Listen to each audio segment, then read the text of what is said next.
So the topic is on perception.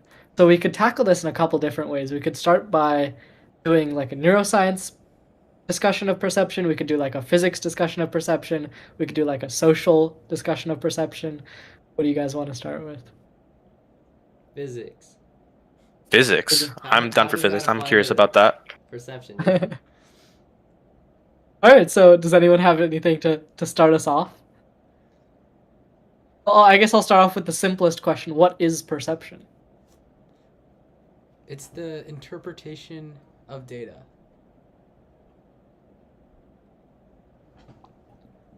Okay, if I can a wall perceive? Like can a wall? I don't know. A computer. If it I interprets don't know data. enough. Like a computer interprets data, right? Can a computer perceive? I would say no, right? I would say Or no, I yes. guess yes. I think yes. Yeah. Computer can perceive. Yeah, I would agree. Okay. How about like in the early days of Earth, there were these little cyanobacteria that were just very simple molecules that hung around hydrothermal vents, and whenever there was like they would connect hydrogen and carbon atoms together from these hydrothermal vents, and that's how they would generate energy. Uh, could that be considered perception because they are interacting with their environment? They're interpreting this data that's coming out of these vents and interacting with it. I think that could be like a very primitive form of perception, right? I don't Okay. think every form of perception needs to be like the same, right? That's my take on it, at Yeah, least. that's true. That's true. What would you say perception is? It's just the ability to like kind of understand the world around you using any stimuli, right? Okay, so do you need a brain for that? You don't need a brain. You just need some way of like reacting to external stimuli, right? So it Like- needs to be conscious? I mean, it depends on how you define conscious, right? If you Yeah. define conscious as like something's ability to like react to something, like say an AI, then you could also say like an AI is conscious then, right? But I would say no, you don't have to be conscious in order to be perceptive. Yeah.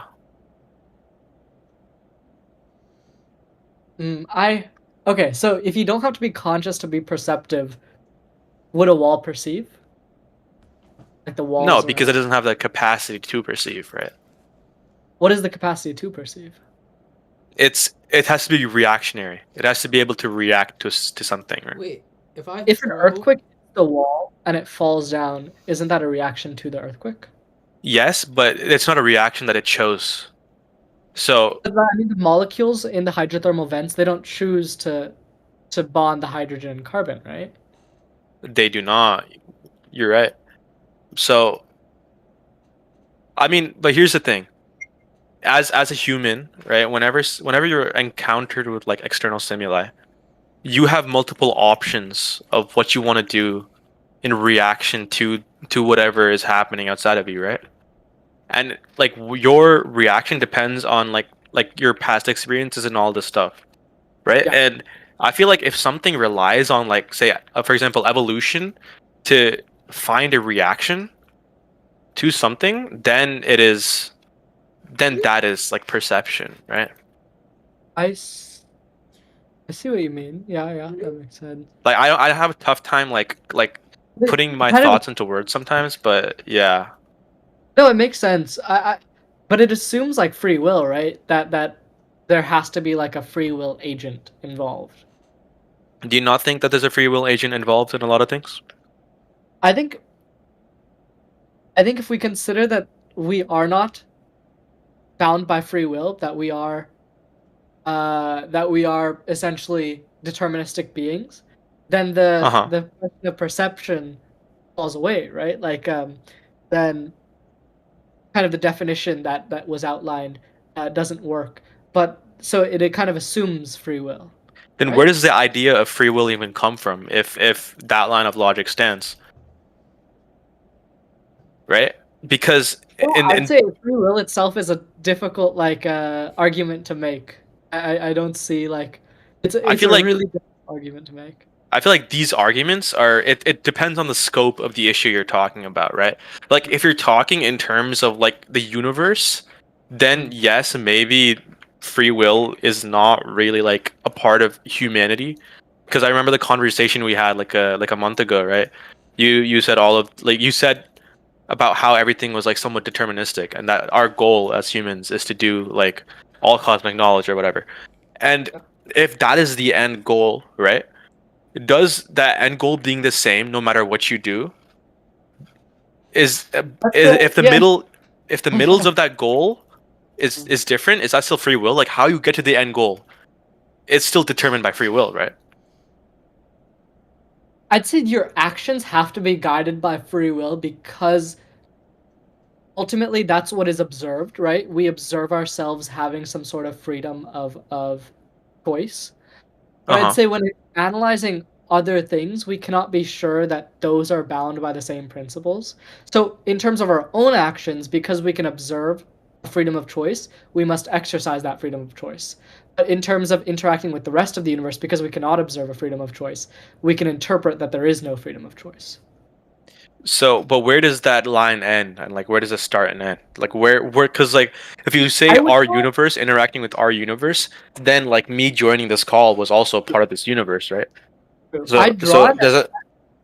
at a universal free will. That's where I kind of just based on like kind of where like there's a concept called orchestrated objective reduction where essentially they they posit the idea that the wave function the wave function that determines the essentially state of particles and state of objects, stuff like that, it collapses because of a future event that causes the past event to collapse.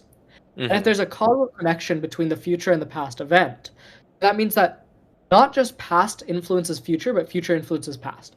So that means that there's not really a line of determinism that you can draw, which gives you kind of a an argument for free will.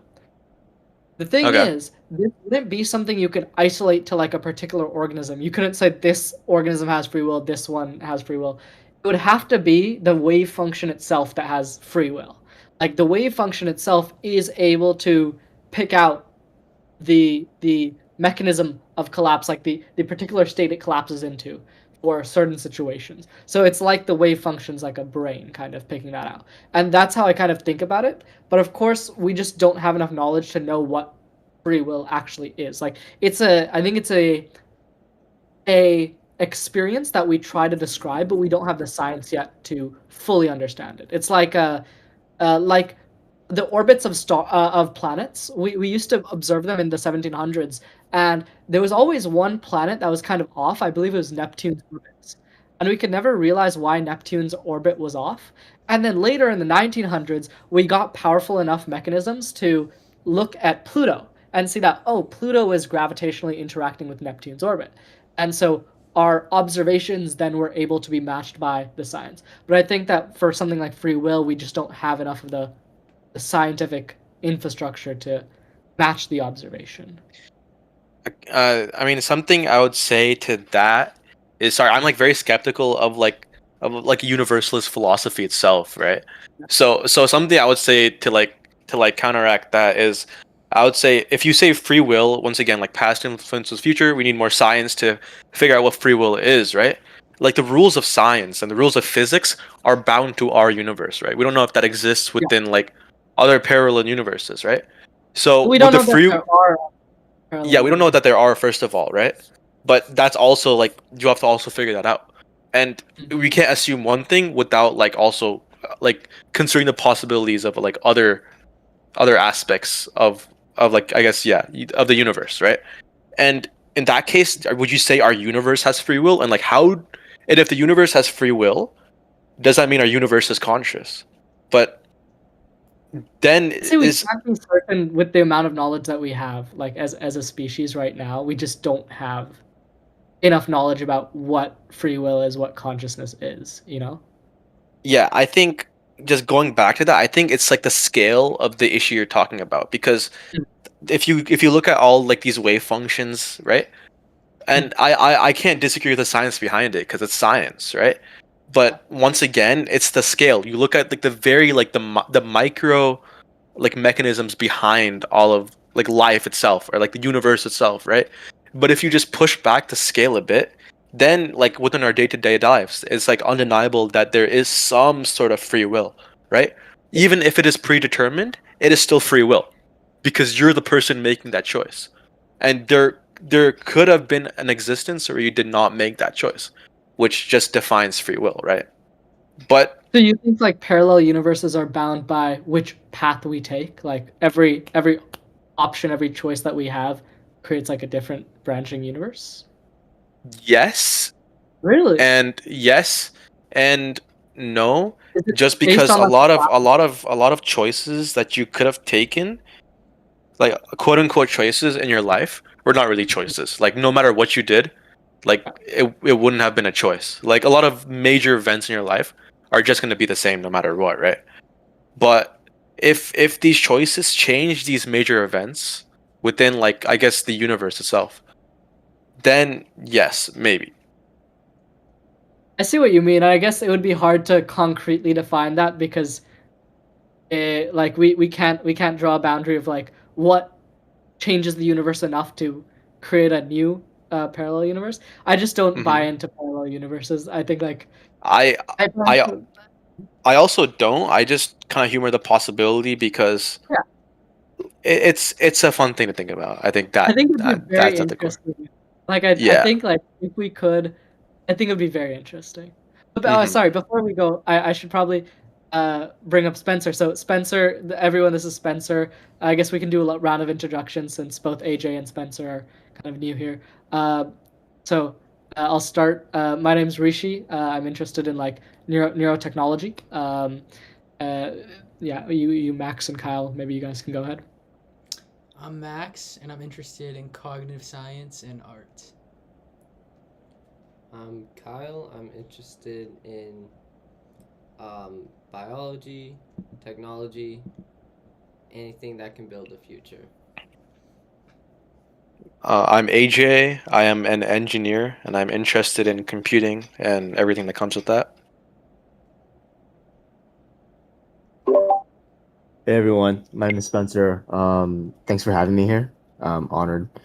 And I'm an artist in the Bay Area. I'm interested in storytelling, how messaging kind of makes up um, what we know of our reality, and pretty much everything under the sun and beyond it. Here I am. Hey everyone, I'm Colin. Um, I'm interested in writing and government and philosophy, a lot of things. Yeah. I think actually Colin and Spencer met. So Colin is actually the other one who came to your show, Spencer, to the Dream State show. So yeah, I remember you, man. Thanks for coming. Appreciate it. Oh yeah, yeah. Yeah, so I guess back onto perception. So we were talking about a little bit of the physics behind perception and what essentially defines perception. So AJ kind of brought in the idea of perception. If we consider everyone to have free will, perception is the ability for a free will agent to be able to understand information, work off of information. Um, and then we got into kind of a segue of does free will exist? If so, how would it work? Uh, and we got into like this physics theory called orchestrated objective reduction, which is kind of like the main backbone of the free will argument in scientists today. But still, it's kind of we don't really know how it works. Like we don't know if we can accurately model a thing called free will. But I'm curious if you both or any of you have any other definitions of perception or what it could kind of where the boundary is of what we define as perception and non-perception. I think it's important when we're talking about perception, if we're going to say perception of a conscious system or non-conscious system. Because we kind of remove consciousness, it's just everything.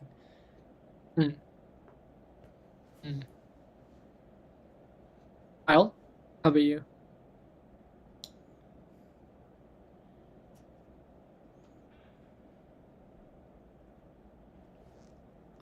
I think to perceive is to observe something. I don't know if something that's not conscious can perceive.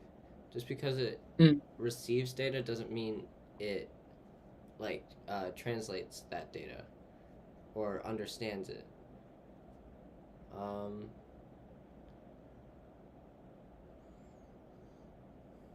Yeah, I mean they're hard to define because there's so many different varying levels of perception that everyone perceives something different. Animals perceive something different. You can trace that all the way back down, and I don't really know where the line is, but Yeah. I can say that I think I am perceiving right now. I Receiving mean, the input interesting from- question. Oh, yeah, go ahead. receiving input from my senses,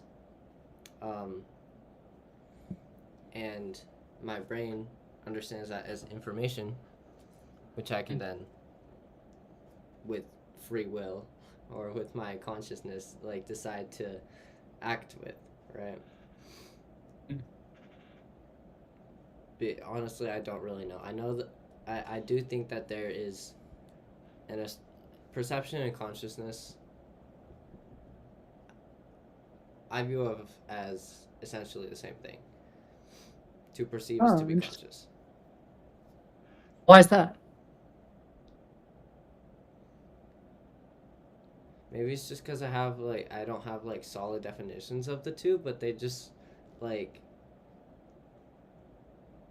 if you're conscious, you're perceiving something. I don't know. Yeah, I guess how could something perceive without being conscious? I thought the same mean, the thing a few days Go ahead. ago. Then I was really thinking about perception, and then I made 3 categories. There's sensation, just the data coming in, and then perception is the interpretation of the data, and then consciousness is that experience. So, at least by my definitions, you can remove consciousness and still have the other 2 work, but they're Wait. kind of interchangeable. Yeah, I agree with what Max said. I feel like perception is the reaction to the input of data, right? So say you put something I'm an engineer, right? So if you put something into a computer, right? Then you have that data. That's just kind of understanding that. I mean, that's just having the data, right? But doing something with that data is perception because it's reactionary, right? And then being conscious is learning from that data or learning from your actions in the future, right? That's how I would personally define it. You view AIs as conscious? I do view AIs as somewhat conscious. Yes. Okay, interesting. Wait, That so being said, I feel like the consciousness is very different to that of humans because, I mean, I feel okay. I like to define consciousness as 2 different types. One is ethically conscious, and one is just goal-based consciousness, right? So, say you have an AI, and the goal is to make paper clips, right? It'll do whatever in its power to make paper clips. You know what the example I'm talking about, right, Rishi? You can go ahead. Right? Yeah, and then it'll do whatever. It'll eventually decide that killing off humanity means that there'll be more paper clips because they won't make cars or whatever out of the metal, right? And that's being conscious because you're learning from past experiences, right? But it's not being ethically conscious because you're not being aware of the world around you, right? But being say a human or other animals, those are more what I like to refer to as ethically conscious because their consciousness isn't just based on their actions and their reactions, but it's also based on the actions and reactions of the world around them, right? Which AIs can sometimes struggle to do. I actually read about something very interesting recently on that, which is that apes, we've been speaking with them for 50 years with sign language, right? But in that entire history, not one of them has asked a human a question. It's all been responding to questions. And the reason for that is because they think it doesn't have theory of mind, which is the idea that we project onto other people the fact that they are also having a conscious experience. We know that they probably have information that we don't have. I'm curious, do you think AIs have theory of mind? Like, can they understand that we are also conscious and that we also have information, or is that something they lack, and thus, because of they lack that, they are not ethically conscious? See, that's where it kind of blurs the line, because in order for an AI to understand that, it would have to be told to understand that, right?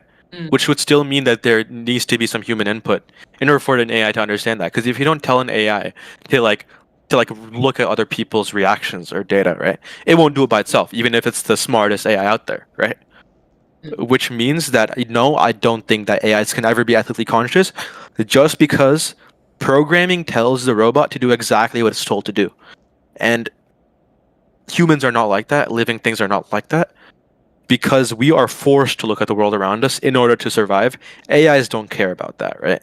They just do what they're told to do, and so no, they're still not conscious. I don't think they can have theory of mind, like at least voluntarily, like by choice. Mm. You think it's because we don't have a programmed goal that we are able to be ethically conscious? Like, if we had like a pre-programmed goal inside of us, or is that survival? Let me ask you this, Rishi. What do you think the point of life is? Like, do you think every human knows what the don't reason for living is? But No. the AI knows what the reason for their existence is, right? And that's Yeah. like the biggest issue. That's the biggest difference between us and AI, right? Because we don't know what the hell we're supposed to do with our lives. AIs know.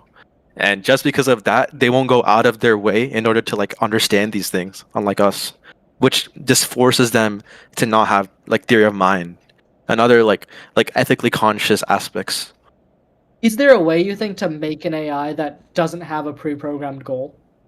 You would have to raise an AI, basically. So you would have to basically raise an AI like you would a human, and then yes. But so how you would do that is you'd have a very strong computer with the ability to process data, right?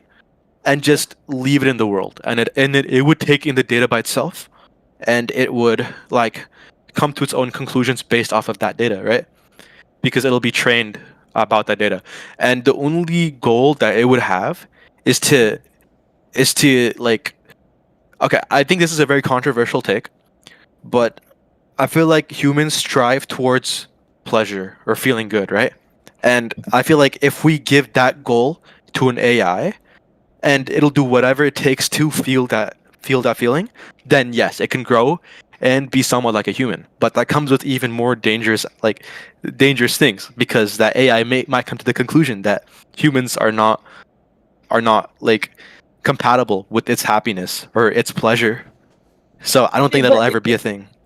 I have to disagree with your controversial take, because our pleasure is so much dependent on our values and our goals. So like, I could seek pleasure through like candy, but if I view it as unhealthy, then my prefrontal cortex can actively stop myself from enjoying that piece of candy. Like, Yes. the exact emotion is physically stopped. Like, you do Yes, not because receive. Yeah. because it's long-term pleasure, it's not short-term pleasure. That's why, like, for example, this is a pretty sensitive topic, but suicide, people like commit suicide when they don't see a possibility of any long-term pleasure in their future, right? So it's the commitment towards long-term pleasure, abandoning short-term pleasure, right? And that's what I was referring to.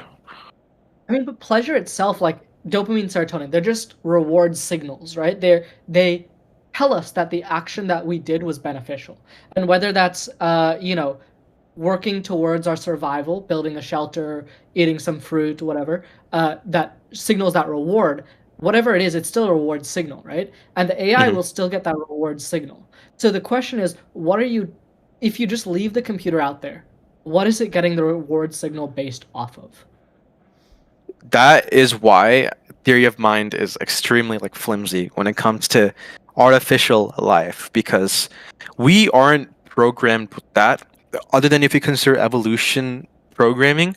But what it would have to prioritize is first its survival, right? Mhm. And then it would have to connect things that are beneficial with its survival to like, for example, like a parallel would be our hormones like dopamine, serotonin, right? It would have to connect those two aspects, right?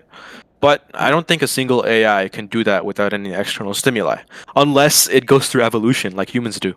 But in that case, like, then the first AI just might die off without doing anything, right? Yeah. Which is why like life itself, and like intelligent life especially, has such a low chance of forming, that this AI would take like billions of years to form like humans do, right? So it's a very tricky concept, because once again, like for example, dolphins, they're very smart.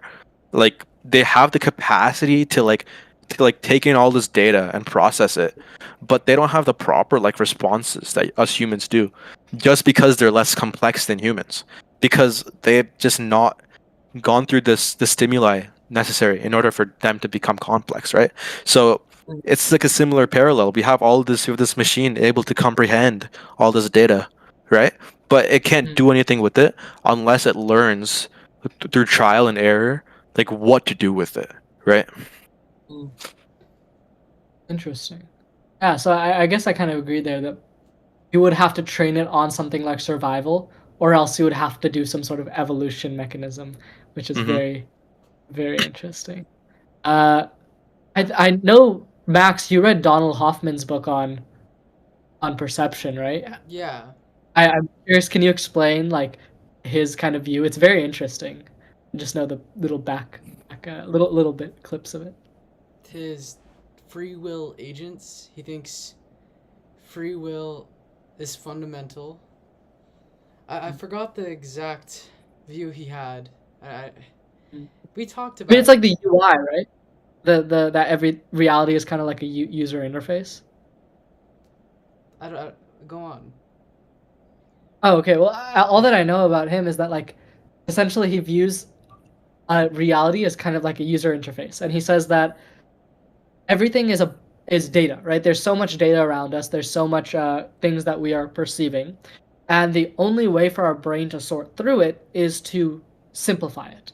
So we, by necessity, filter out a lot of the uh, actual information that's out there.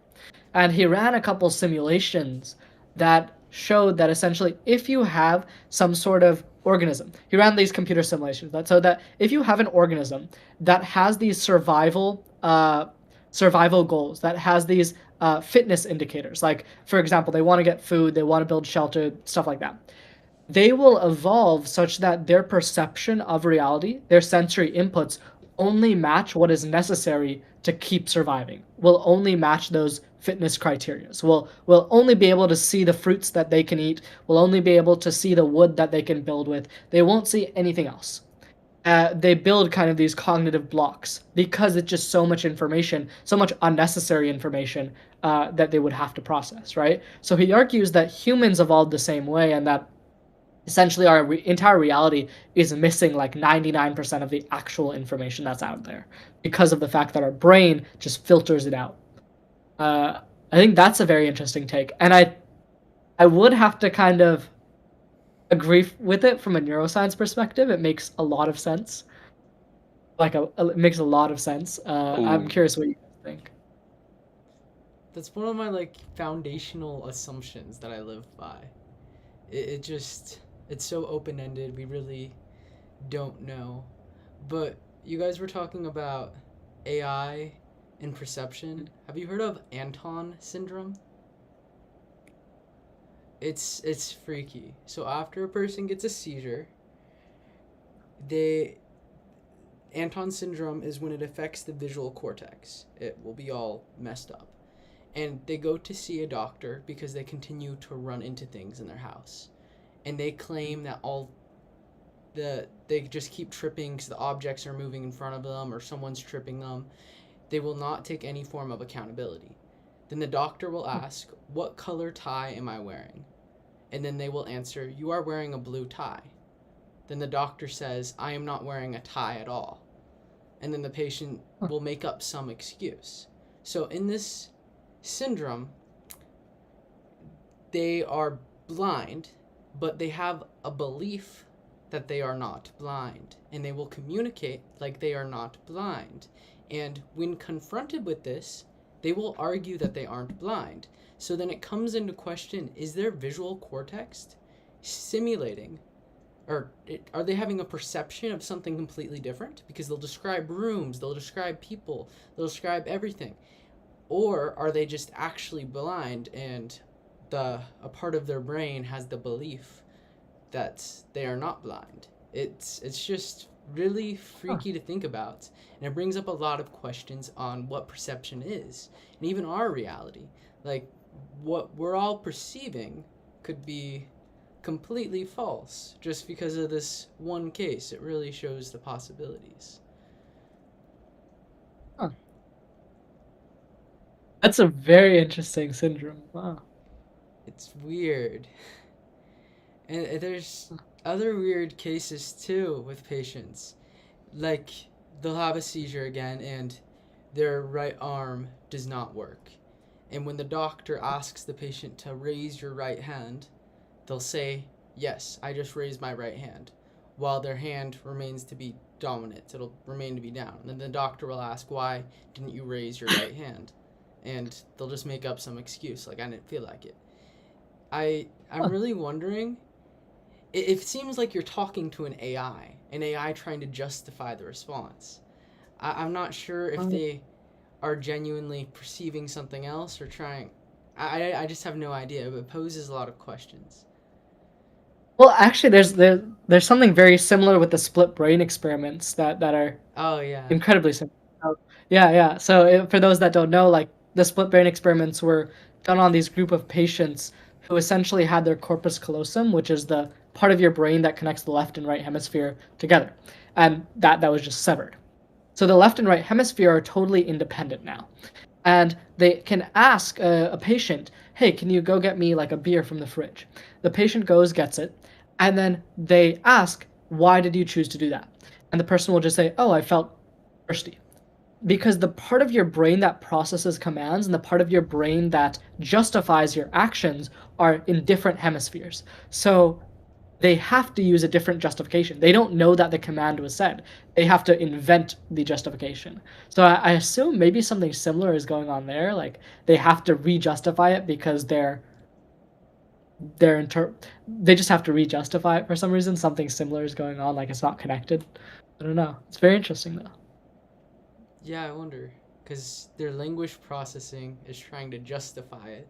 Maybe there's a disconnect there with their conscious experience, like trying to interpret two different things. Wait, do you guys think consciousness and perception affect each other?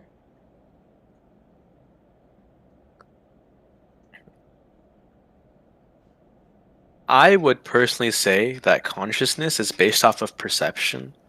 So what you perceive kind of innately like causes your consciousness to differ, right? And does it happen the other way around too, you think? No, One way. because I feel like perception is I guess somewhat yes. Yeah, I'd say so. Yeah. Because consciousness can affect your reactions to stimuli, right? So yes, I would say so. Yeah, like if you choose not to get like burned by a flame, like you just let the pain No, kind of. because that is like CNS and PNS, right? So that's like a. What is your kind of interpretation of changing sensory input then with consciousness? It depends on the sensory input, because for example, like if you put your hand on a hot stove, you take your hand back. That's because like it's involuntary. Just it's your peripheral nervous system telling you to do that, right? But if it's like a conscious, like if it's a decision that's made due to stimuli, and then yes, it depends on your consciousness. That's what I would say. Are you thinking like visual illusions, like optical illusions? Like if I see a face when it's actually just the concavity of a face. You know that spinning mask that you see as like an optical illusion? Yeah. And then you see the inside, and it's not angled towards you, it's angled away from you, but you still see a face because you're thinking that you will see a face, and your expectation essentially influences your perception. Is that Uh-huh. kind of what you're hinting at? Yes, that is somewhat, but that's also yes, I would say so because that is still because of your that's because you consciously like it's if you have to look at the data you've received and like go through it and kind of change your future actions based off of that data, then that changes your perceptions, right? So it just depends on how you react to stimuli. If you react to stimuli differently now than you would 5 years ago, then there's no doubt that the consciousness changed how you react to that stimuli, right? Because you have to process that data in order to like react to it differently. I see what you're saying. Going back to what you were saying, that you can't have consciousness without perception. Kyle talked about this earlier. I believe you could have consciousness without perception. Where would How that so? exist?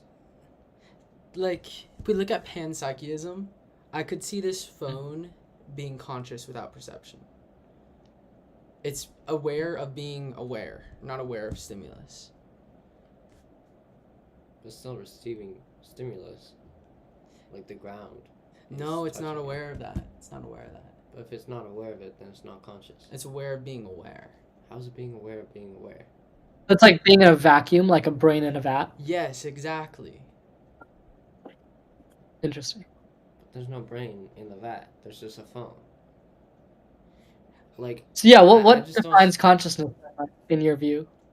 I just don't. I don't know.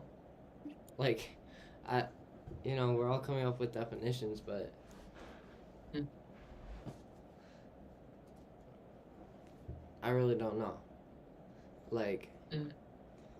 I could see it going either way where consciousness. I guess the trouble I'm having is what separates consciousness from perception.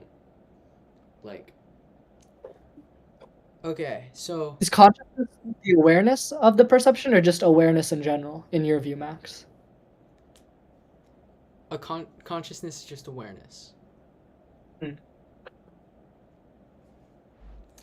So what separates consciousness and perception, Kyle? I think this is a good way to put it. Imagine a ton of light photons entering my eye, and my brain is just receiving this raw data, like almost like numbers. And now with all this raw data, it needs to make a prediction. It needs to kind of pull off an Einstein and try to figure out what this data means. So it creates this form of perception. And perception is the act of interpreting the data we receive. right? And then let's say I am no longer conscious, but my body is still functioning and it's still going through this process of taking in sensations and creating perception, but there's no observer, there's no viewer of that perception. Then you're conscious, but you're not perceiving, or you're not conscious. Yeah, I have perception and sensation, but no consciousness. Okay, It's you're like a saying simulation. You have no You're running a consciousness, but you're also saying like, a phone could have consciousness, right? Like, if you have no consciousness, how are you receiving stimulus and interpreting that? Because that's what you define as perception. That's your perception of stimuli, no? What is? Just like if you receive stimuli and you react to it, that's how you perceive that stimuli. Right, and then that's Consciousness is adapting, like after you've received the stimuli, like adapting concerning that stimuli, right? okay. I just don't see how you can perceive something without being conscious. I mean, would you say like a plant is conscious? Good point. Like sunflowers can perceive that the sun is in a certain direction, like they point towards it, right? But would you say it's conscious? I would make an assumption that has a degree of consciousness. Yeah, I would say the same thing, but I don't really know. That is another issue that I have no idea. I don't know the answer to that. I would assume no, just because plants are like plants. You know, I don't know too much about the biology of plants, but I would assume that they at least don't have the same level of consciousness as us, right? But they can still perceive stimuli the same as us. So, would you say you need some degree of consciousness in order to perceive things?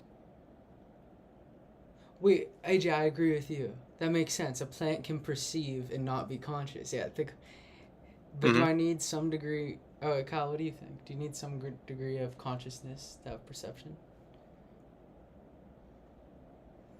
Um,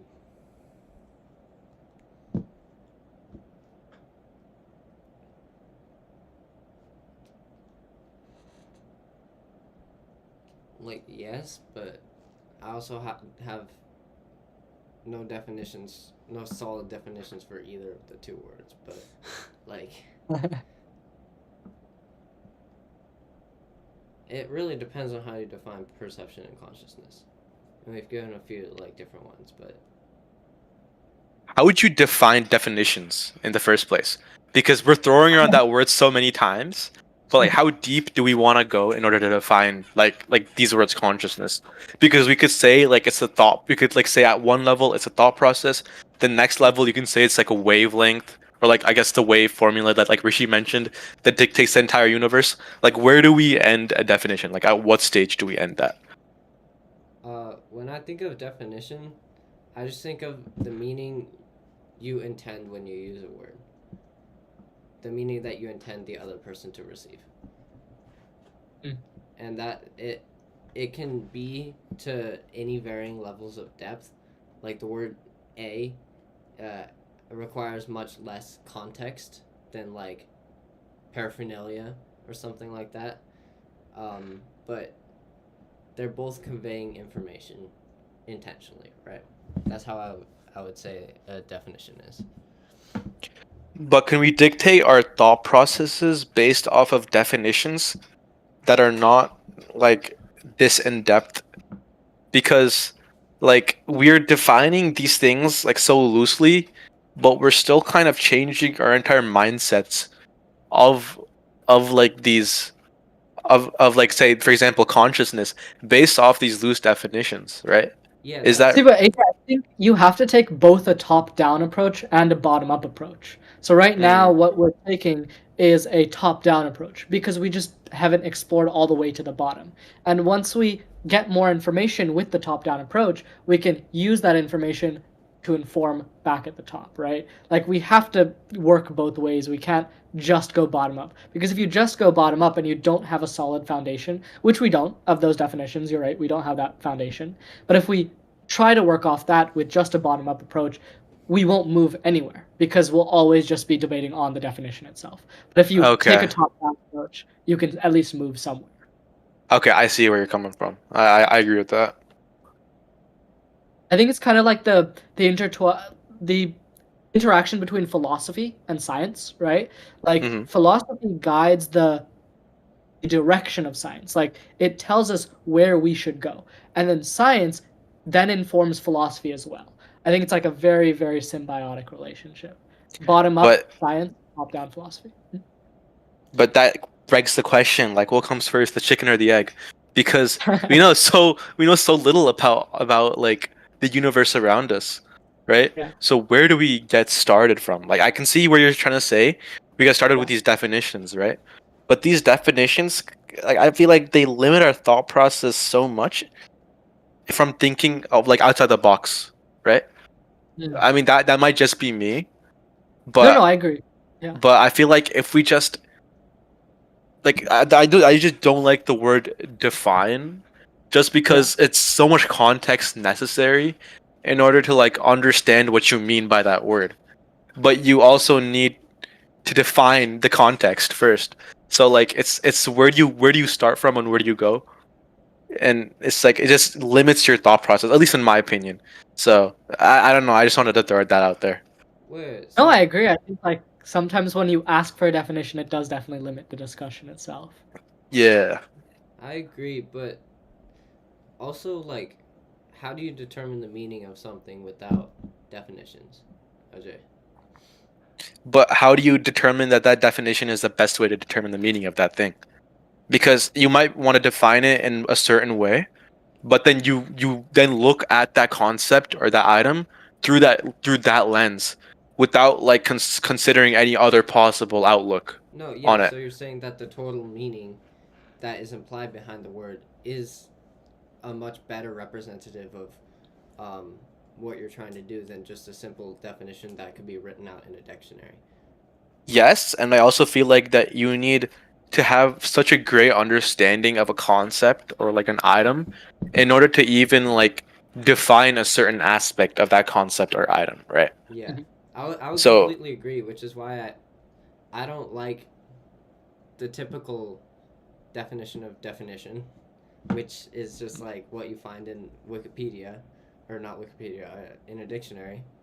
It's just a word with other words to explain it. I think when I think of definition, I think of everything that surrounds a word, everything that goes into it. Basically, its implied meaning. yeah, that's fair. That's fair. Colin, It's a lot. Colin, What's up? Spencer, do you guys have any thoughts on consciousness or perception? I really want to hear We're your not- takes. Yeah, sorry I've been so quiet. I've just been listening. I guess my first thought on the linguistic skepticism, I feel like you could probably go round and round in circles. And there's already been so many, papers published that can basically, very easily prove that, words have no meaning. So I feel like, and I've always like, I've gone back and forth with Rishi all the time about this, but I think maybe, I guess because I think this relates to universalism a good amount. Um, I guess universalism isn't really like in my opinion, like it's not like an airtight, like it's not like a logical, like airtight argument. I don't think it can be necessarily. I think it's more of like a philosophy around like a way of living, that is kind of like very like hopeful and optimistic. So I don't know. I don't feel like it's necessarily like something that you can prove because of winning like certain like linguistic arguments or like logical arguments. Because to be honest with you, like it is based on a huge assumption that like no one could logically prove, I mean, that there's all cosmic knowledge, or that there is some sort of purpose to the universe that is like easily digestible for the human mind. So I see it as more of like an alternative to everything else. It's like, what is it, the quote, like it's the best form, except for all the others, sort of a deal. Yeah. It's like democracy, it's bad, but it's less bad than the others. Oh, Yeah, that's totally. good. How about you, Spencer? Any thoughts? I'm not gonna lie, I'm working to finish a deadline right now, but Oh, I'm listening to this like the most interesting podcast ever. So keep going. Good to hear. Good to hear. Yeah, I agree with both Colin and AJ. Definitions can be very constraining, very very constraining. In terms of, I actually think you were kind of having a meta discussion about definitions, AJ, which was interesting. But you were saying that like your consciousness, your actions, the everything that your character is, Mhm. actually also influences your perception of a definition. Like the route you take. You were saying like if you choose to define a word in a very strict sense, then you are choosing to only view the world through that strict sense as well. Which Yeah. is very similar to our discussion on perception, which was saying that if your consciousness also influences the way you perceive the world. So that was an interesting parallel. Yeah, I was trying to where I was trying to go with that was that like like how, for example, our definitions, first of all, like why we have to define it in the first place is perception, right? Like we're going to perceive the world around us and we're going to want to have a definition about it, right? About certain aspects to the world around us. But then these definitions are conscious definitions. Like we have to think about them in order to define them. But then once we define it, we're going to perceive similar things through that definition, right? Mm. So it's constraining, and it also affects your perceptions of that thing in the future, right? I feel And like I think a good example. Oh, sorry, go ahead. No, continue.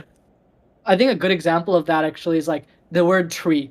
Like if we throw around the word tree, you'll see that it spans everything from like a big redwood tree to a kind of tiny little bonsai tree. Like all of those are just trees. But if you break that down further, there's specific types of trees. And if you come across some alien plant on a different planet that looks like a tree and you call it tree, you're not opening yourself up to everything that possibly could be, right? And the same goes for like conquistadors when they came over from Spain or something like that. When they looked at the plants that we had here, they would use their definitions back home, and that changed how we view those plants now. Like a lot of the agriculture that we have in the northern hemisphere is very much influenced by European agriculture because of those definitions that AJ was saying. Yeah, and also like just continuing like real quick on definitions. Definitions aren't just for like words and like ideas and objects and items, but also like another way definitions can constrain people is like, for example, how do you define as people who want to get an American citizenship, right? Like, how do you define an American citizen? Mm. See, that is a definition that is being changed so much and is being used to constrain people like around the world. It's just an example. And same thing with borders. How do you define borders, right? Mm. These are things that are also definitions, as valid as a definition for like a word or an idea, but are very obviously being used in a controversial or like a negative way, right? And I feel like we should consider definitions of ideas and items and yeah, ideas and items and objects as the same thing. Things that, if used the wrong way, can constrain how you think and perceive that idea or item or whatever. I agree. I think. Do you think all of our arguments, all of like humankind's violence and arguments and all of our wars and battles and everything, do they come down to definitions? Like definition of a border, definition of who is a certain nationality and who is not, stuff like that? Here's the way I would think about it. For example, like right now, when you think about wars, it's about losing life, right? Because was the most important thing back then. But say we lived in a world where, I don't know, having the most amount of hair was the most important thing to you, or something like that. The definition of winning a war would be having the most amount of hair, something stupid like that, right? So, but that's not the world we live in. But we could very easily live in a different world where, like, I guess the loss of life would not be the most important thing, because it's about how we prioritize things, right? For example, like if we consider people's lives, because that's really why war crimes exist, is to ensure that we can't go past these certain actions, right? But then where do we define these war crimes? Like, why don't we go even further than that and say killing people is a war crime, and wars are only done through chess or some bullshit like that, right? Like, then the world would be so different than it is today, right? It's just like one person just decided that the loss of life is okay with war, and now we just run with it. But what if it wasn't like that, right? I don't think it's just because one person decided it, though. I think it's because it's the most efficient means to the end. When you think about But the most efficient means to the end right now for the US would be nuking North Korea or some crazy stuff like that, like nuking all of China. Who knows? Even though they would immediately send nukes back to us and like nuke us, we would probably still survive because but they would be dead, right? No, that would be the most efficient way, but it would be so much loss of life on both sides that it's just not worth for us, right? Yeah, but I'm not. But it would still be the most efficient. Most efficient. I'm talking about the best overall, which. But how do you define the best overall? What gets the results that you want? If your goal in a war is to take back the Holy Land, right? You're not gonna do that by growing hair, right? Let me ask you this: if you're a veteran, or if you're like a 19-year-old who got conscripted into the army, what is your goal for the war? Your goal is to survive. It's not your goal to reclaim the Holy Land, right? It's some guy in a chair up top whose goal it is to reclaim the Holy Land. That's not your goal, right? And you're fighting by his definitions. You're not fighting by your own definitions, right? Of war. The most pure philosophy is always the leader. Exactly.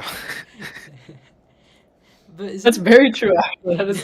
That's a good way to put it. Like, you're fighting for another person's definition. Yeah, bro. Your definition. Rishi, we had a conversation about definitions months ago and lenses. and how you and I take different lenses, like on determinism and free will, to flip Yeah. it around. And I think conversation should be the same way. Like when we're talking about perception, even though we have different definitions, we can take different assumptions and go from there, and then take different lenses, rather than Yeah, sticking I with one. totally agree. That's And just to fair. recap everyone else on the conversation we had, which is it was just that like essentially because we can't be certain if the universe is like deterministic or if it's non-deterministic, if there's free will, stuff like that, you have branching conversations where you take different lenses for each part of the conversation. So you hit one of those roadblocks and you say, "Oh, we can't know. Is it deterministic? Is it non-deterministic, or is it a third path?" And then you have all three of those conversations, and you just put in different lenses and you switch out the lenses to inform the conversation and make sure it like explores all possible paths. And I think Max is saying like the same thing with definitions, right? You try every single definition that other people have and see what works. Is that right, Max? Yeah, that's that what you you were- got it exactly Okay. on key. Going back to perceptions, I want to see your guys' opinion on this. If we're all receiving the same input genetically, how different do you think our perceptions are? Do you think it would Okay. vary by like, I don't know, cultures? Like, would I have more similar perceptions to my father than I would to, I don't know, Rishi? What do you guys think? So that okay. So I want to answer that first because I have a very strong opinion on this. So there's a very big idea of nature versus nurture going around, right? And that question is exactly that. Like, do you think nature or nurture plays a bigger role in deciding like who you are, right? Mm. And like in that example, we would be nurtured the same way, right? But it would only be our nature that is the same. But and like where do you think that would go? I personally think that nurture plays a lot bigger of a role within like us developing than nature, but nature still does provide some like aspect to our growth, right? Just because, for example, if you want to get like a protein powder from the top shelf of a food store, but you're not tall enough to get that because of your nature, then you're not going to be as protein efficient as the person who can get that. For example, it's like a stupid example, but I think you guys can get what I mean, right? So I think there still be some like little changes, but for the most part, like the major beats would be the same. That's my idea. Wait, I almost 100% agree with AJ. Yeah. with nature and nurture, this is interesting with perception. Things like colors. I believe if I was born in a different place with the same genetics, I would perceive colors differently because of nature and nurture. The experiences I would have surrounding colors and these ideas would be completely different. Maybe I'm in the Bahamas and it's brighter, which makes my entire perception of green completely different than if I was born in Alaska. And I wonder how that could affect other perceptions like sound and taste. I mean, taste is. I completely agree, Max. And one interesting like tidbit I'll throw in there is that they did a study of these. I believe it was Aborigines in Australia, where their language was based on cardinal directions. So essentially, every word of related to a place had also some sort of cardinal direction in it. So instead of just walk, they would say walk north, which would just be one word. So they wouldn't have to use two words. It's just one word, just walk north, or walk south, or walk east, walk west. All of their words had a cardinal direction in it. And what they realized was that these people would always perceive the cardinal direction. Like if you ask any of them, they would know exactly what way you're facing, southwest, northeast, like they would know exactly. So their perception was very much influenced by their culture and their language. So Max, like I 100% agree. I think like if it's that small with just language, imagine the bigger things like light, like the amount of light that's outside in the Bahamas versus Alaska, or the amount of time that the sun is out. Like there's a huge amount of varieties of experiences. I think they all relate to perception. They all influence what we perceive and what we kind of relegate to our subconscious perception. Well, we should go into the perception of time. What influences could change a person's perception of a time? I have I mean that Go ahead. Sorry, that really depends on how you would, I guess, define time. Coming back to that word, Ah. because there once again, it's one about the flow of time around you, right? It's about say okay, this is a fictional setting, but you guys know in a lot of like fictional settings, for example, like if you're okay, let's say you're a tree. Trees around you grow at a lot slower rate than humans, so time would flow for you a lot faster than you would for a human, right? But in another more scientific way to think about it is if you're traveling at 90% of the speed of light, then time would flow a lot slower for you than Mhm. people around you. But that is not based off of your perception. That is literally based off of what the input towards you is coming. It's an input, not perception, right? Mm. You perceive the input differently, but that's just because it's different inputs, right? But Yeah. but if the input is the same, the only way time would differ is if, once again, coming back to nature versus nurture, is if your nature is different compared to somebody else. Because then, if that's not the case, for the only two examples I can think of is one, if you have a chronic condition and like you know that something's going to happen to you within a certain amount of time, you're going to perceive time differently because it's a lot more precious. Number two, age, because if you're older, you're going to perceive time differently by default. Number three is if you're a different species altogether. Those Yeah. are the three exceptions I would think of. Do you know what's interesting talking about times and speeds? What if we get a midget around 1.5 feet tall than the tallest man on Earth?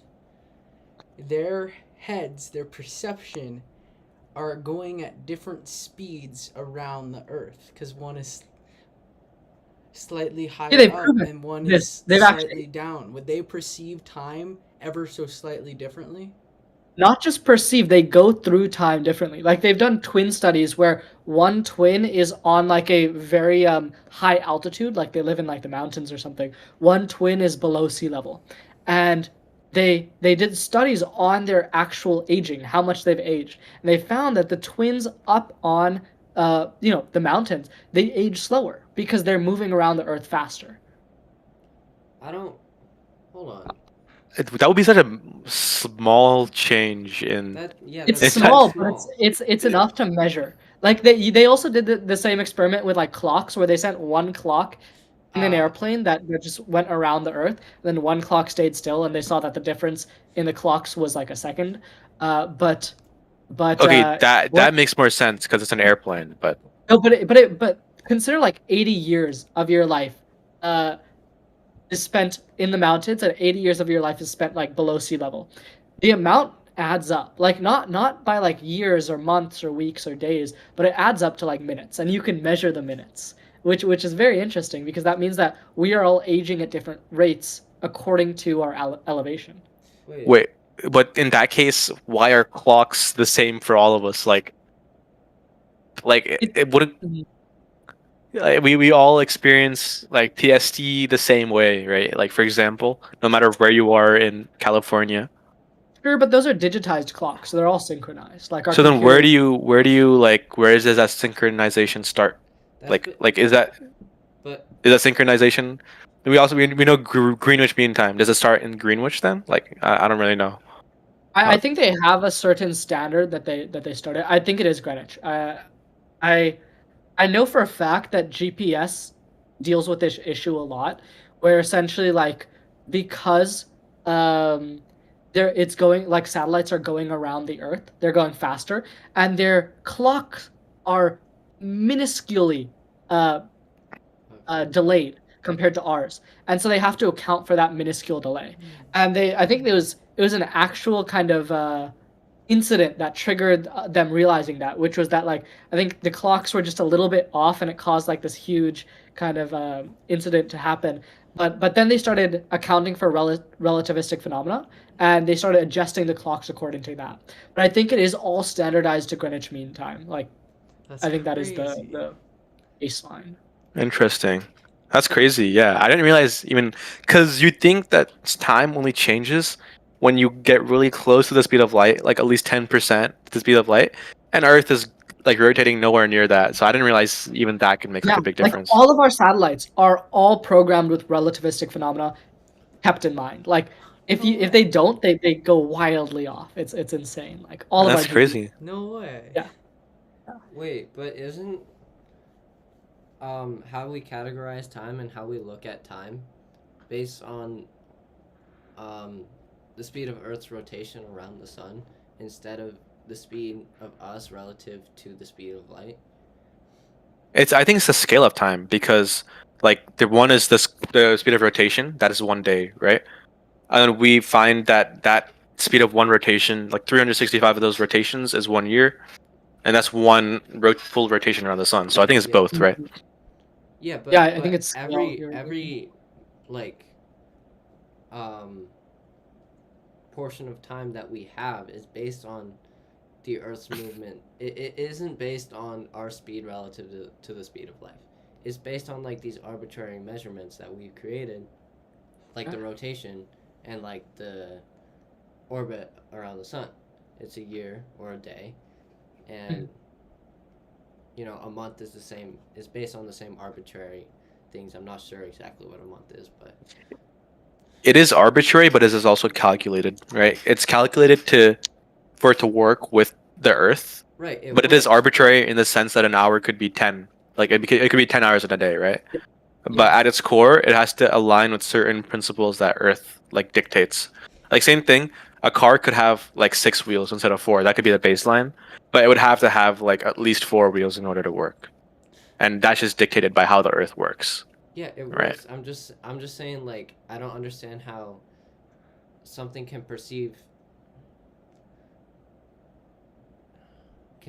what were you saying with the twins? That one actually like aged slower than the other? Yeah, one age is slower than the other. See, I don't Yeah. understand how that happens because they're both moving at the same speed relative to the speed of light.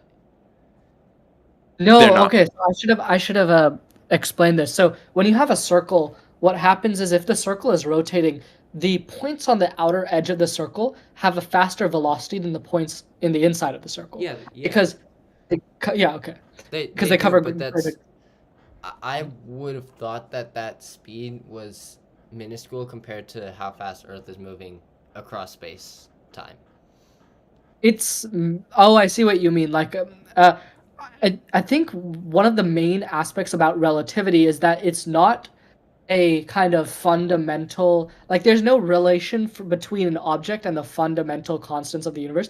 It's between objects and other objects. So there's an observer here, observer here. If one observer is moving faster than the other, it's all about the relation of this observer to that observer. It's really hard to do any sort of like concrete, like you have to have two things. You have to have two observers. You have to have like a scenario and its opposite. You can't have like just a scenario and a map. Yeah, wait, yeah, Kyle, just like real quick adding to what Richie said, an object in the universe by itself, even if it's quote unquote moving, it's not actually moving if there's no other object, if there's no frame of reference towards it, right? Right. That's exactly. So, yeah, it's like, because for example, if you see an object moving away from you, you could either be still or the object could be still and you're moving away from it.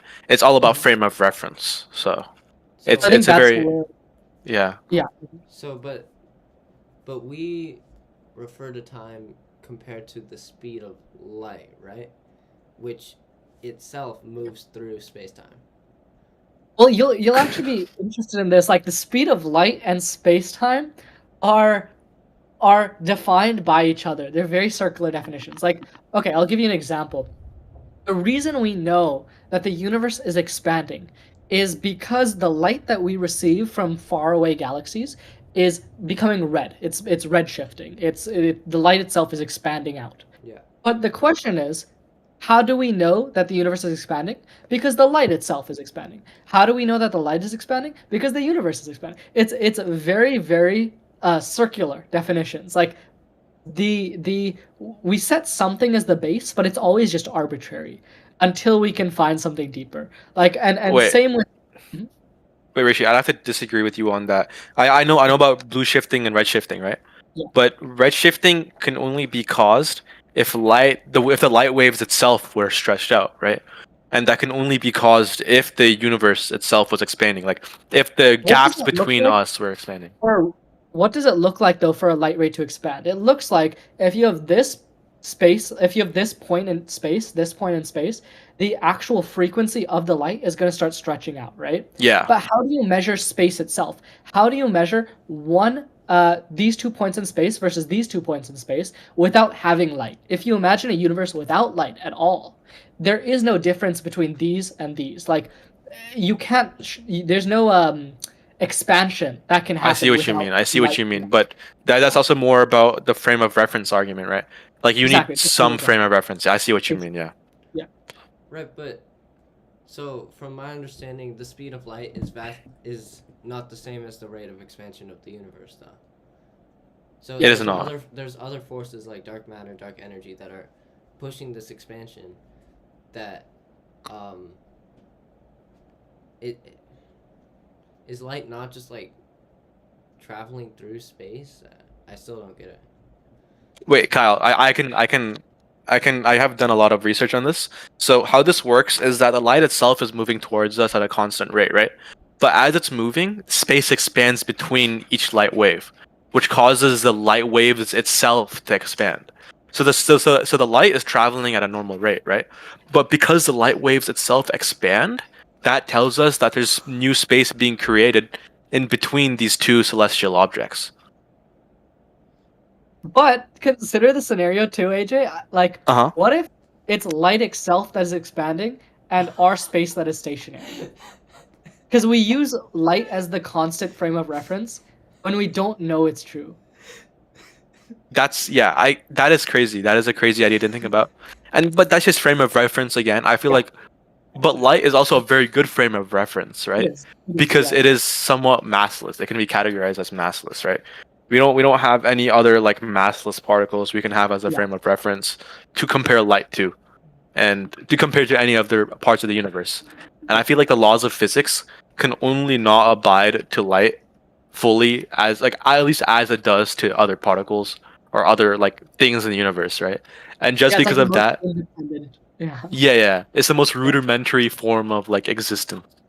So we can just use that as a really strong frame of reference to categorize the universe around us.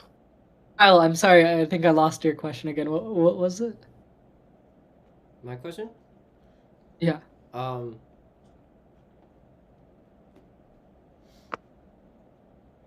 It was about the aging of the twins, right? Yeah, I guess. Yeah, how are they experiencing time differently? Is it really just because of the different speeds they're moving at? Yeah. Like it's all just because of that, just relativistic phenomena. I think there's other aspects to time. You can experience 5 minutes differently. That's true too. I think there's two Yeah. like things that AJ was talking about before, right? There's the perception of time, and then there's like the actual physical experience of time. Like there's the physics of time, and there's the neuroscience of time. They're two. How do Like, do they're you two- know anything about the neuroscience of time? Yeah. Yeah. Go ahead.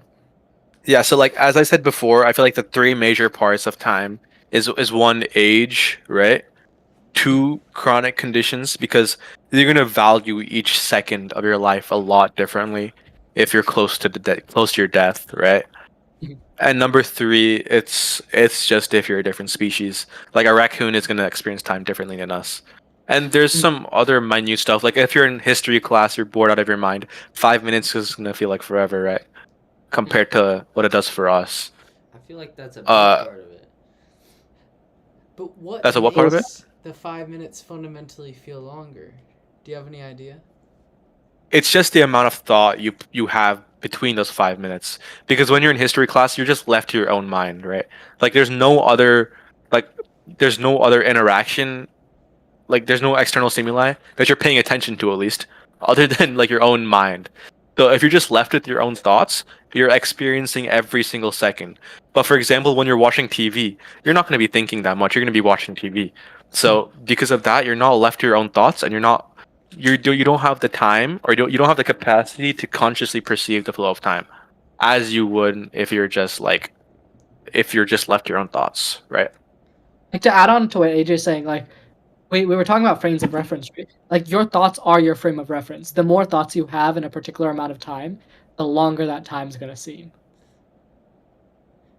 I was talking about time with Kyle like a few weeks ago, and I came to the conclusion that subjective time is relative to how fast the system is changing relative to the world, if that makes sense. So when you're in history class, you're fundamentally changing more because you're going through more thoughts, versus if you're just brainlessly watching TV or sleeping, you are changing less. And if you bring this out on a larger scope, like a human life, people as they get older, they experience time faster because they get into repetitive routines. They're not changing internally. Versus a baby, it feels like forever because he's changing so much. I very much agree with that. That's a good Mhm. one. But that's also about the conscious perception of these changes, right? Because like the room, you're saying you're watching TV. Have you seen that one like thing about the gorilla, where like the gorilla's passing a ball around, like you're like there's a group of friends passing a ball, Yeah. and then there's a Oh, gorilla yeah. passing behind. It's like about how you perceive that change, right? Because it's a pretty big change, but you're not perceiving it even though it's happening, right? So it's just about if you have the mental capacity to perceive it at that given time. Yeah, because you are always changing, right? Like you're Mhm. always going to get a little bit older. You're always going to receive new input, but it's the processing of that change. So I think there is a specific part of your brain that understands what is changing and uses that to inform your time, like your perception of time. Yeah. Oh, do you think it's an awareness of the change rather than the change itself? I don't think it has to be a conscious awareness. I think it has to be an awareness from that part of your brain. It could be completely subconscious, but that part of your brain still needs to be aware of it. It's like a clock speed. Like computers you have need this to be thing called aware. clock speed. You need to be consciously aware of something. I would argue that it's almost completely conscious awareness of the larger change. You have to be. Otherwise, if there's no conscious awareness, it doesn't seem like it's aware of the time that it's changing. Then it just speeds up time. I'd go back to the history class example. If you're learning a lot in history class, you're not consciously like learning that material. That things are happening in your subconscious that are changing. You're getting a bunch of thoughts, and those are changing the way you think. But that is not all conscious. Like most of the stuff that happens when I'm learning is subconscious. So I think that the part of your brain that deals with time's perception is most likely on a subconscious level. Like you don't have to consciously think, oh, I learned this in history class, I learned this, I learned this. That is all happening on a subconscious level, but the perception of time still is significantly changed. No, but AJ brought up a kid that is thinking on its own, consciously aware of his own thoughts, being bored in history class. That's different than being tentative in history class. Being bored in history class, that's way more time than if you're just being tentative towards the content, because you're being more aware of the processing. Yes, exactly. So the way we perceive time is like if you think about it in your mind, right? It's like oh my god, I thought about this much between these two times. But if you're paying attention in a history class, you're thinking about what you did. You're like, okay, I just covered the Spanish War or whatever, right? Yeah. And like to you, that seems like such a small, because the perception of time is all about look back. It's about you looking back at that moment in your life. And if there's like less to look back at, and compared to like if you're just left to your thoughts and you're thinking about this much, there's so much to look back at, then time is gonna feel so much longer, right? Yeah. I mean, one great example of this is dreams. Like, you might feel like a dream is like happening over like 2 hours. Most dreams average like 7 seconds. Like it's short times that you're actually having the dream. So the reason that this happens is because there's a certain part of your brain that's understanding, oh, there's this many events going on. Like in a dream that's like you feel like, oh, 2 hours. It's because there's so many things happening, right? And your brain is processing all those things happening.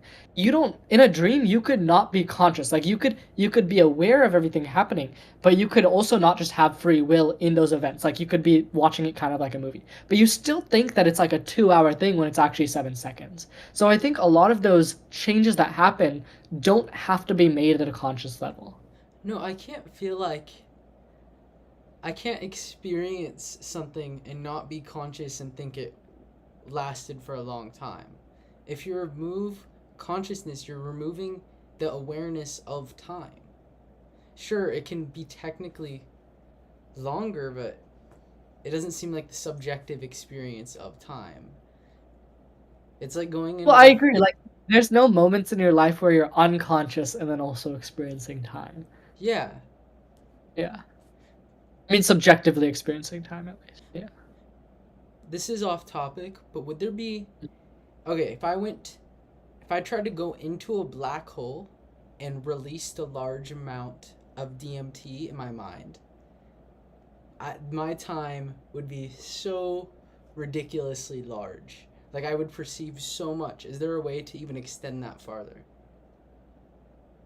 than a black hole and DMT released in the mind? Wait, if you're at a black hole, you're not actually perceiving time slower.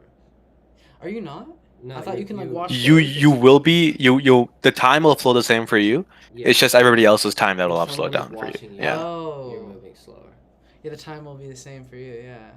Yeah. Wait, then does it Like, just you'll have the feel same like amount you of thoughts, instantly yeah. go into the black hole? Yeah. Oh. If the black hole is large enough, you could theoretically just keep coasting for a while, like normal. Oh, yeah, you're right. It's interesting, though. That's an interesting thought experiment. We But like, s- yeah, DMT seems like the most extreme thing where you're fitting the most amount of stuff in the least amount of time. Ooh, but time is relative. Let's say someone that has DMT, and then what's the other end of the spectrum? Because we need it to be relative. We could put two things in the universe. Just Someone who being experiences time very tortured. fast. Adderall. Tortured, unconscious. Yeah, unconscious. I think that's the Yeah, most, yeah, like, you yeah. faint. Wait, you want it to be really... Oh, really fast, so not tortured. If you're an ant, I think ants perceive time pretty fast. Oh, like Really? birds you were talking about in the Discord server. Rishi. Yeah. Birds experience time very slowly. Like, they can see the refresh rate of an iPhone screen. That's how slowly they perceive it. What's They can also, like, their their ability to perceive sounds is so good because they perceive time in general so much slower. Very interesting. So maybe at the other end of the spectrum from DMT is like a tortoise. It's just really slow. Yeah. Or But I have to fast, believe with but I really fast. strongly I do think that with neurotech we will be able to control our perception of time. Because think about it this way, like a bird and our brain works off the same biological principles, like they work off the same neurons basically, yet we have totally two different perceptions of time. So if we can mess with that part of our brain that controls our perception of time, we could experience it as slow as a bird, which would be very interesting. That would use so much energy. It would use a lot of energy. Like, I feel like I would have to. You could slow it down for like enough time that you could get work done. Like, imagine like you have a deadline that's coming up. You switch on this device, time slows down for you, and you can get as much work done as you want before this deadline. You essentially add time Mm. before the deadline actually strikes. That's interesting you bring that up. Like, when a person plays a sport, their sense of time changes. They're able to think significantly faster. You're doing the same thing, but with a deadline. That's so cool. Exactly. That would be Wait, very this is interesting. off topic as well, but with the hive mind, what's the optimal number of people to live on Earth? I think it's the more the better, no? The more the better. Yeah, the more the better. But how are we gonna have the Oh, resources? but you mean just on Earth? Yeah, just. Or on you Earth, mean just like on Earth. just like at the start? oh, It's hard to say what the before we go off to space, or like, do you mean what's the optimal amount You of think the people hive to- mind is gonna be before we go up to space? We're gonna have a hive mind before that. Okay, what's? I think so. I think so. Before we Really, do really, anything that's crazy. impactful in space. Before we do anything impactful in space, I'll say. Wait, Rishi, if you're traveling at the speed of light, it's gonna take you 4 minutes to reach Andromeda. Obviously it take like millions of years to like back home, right? It's gonna technically only take you 4 minutes to get there. Yeah. So like, would you really think it would be? Do you think it would be that fast? You think we're going like we're progressing there that fast? Reach hive mind before. Before Like- like at least we conquer the local group. I think it's 100%. way I think hive faster. mind will happen in the Yeah. next 20 years. Like the way the Next research is 20 right years now, is insane, bro. we Wait, I'm we not on have board with this hive mind idea in this first place. That's scary, bro. AJ, I was like thinking Aiden, about to it. give you a concrete example, Uh-huh. we have a hive mind in rats. Like we have a paper that from Columbia that shows that you can essentially create a hive mind in rats. The question is, can we scale this up to humans? And if so, what are the ramifications? And Yeah, so yeah. the question is not can we do it, it's how can we do it. I think 20 years is a reasonable time frame. Wait, Rishi, is this like a full hive mind, like neuron to neuron connection It's two rats. It's two rats. between two It's rats? their motor like they're the cortex. same exact consciousness. It's their motor cortexes that are connected, Oh, so it's not like their entire brains. not their entire brains. No. Okay. But still, that's. Wait, how would you realistically get every human on board with this, Rishi? Like with I that? don't think every human will be on board, but whoever's interested would just join, and I think that's how we do it. It would be so. That'd be a powerful if, massive people wave. would want to join.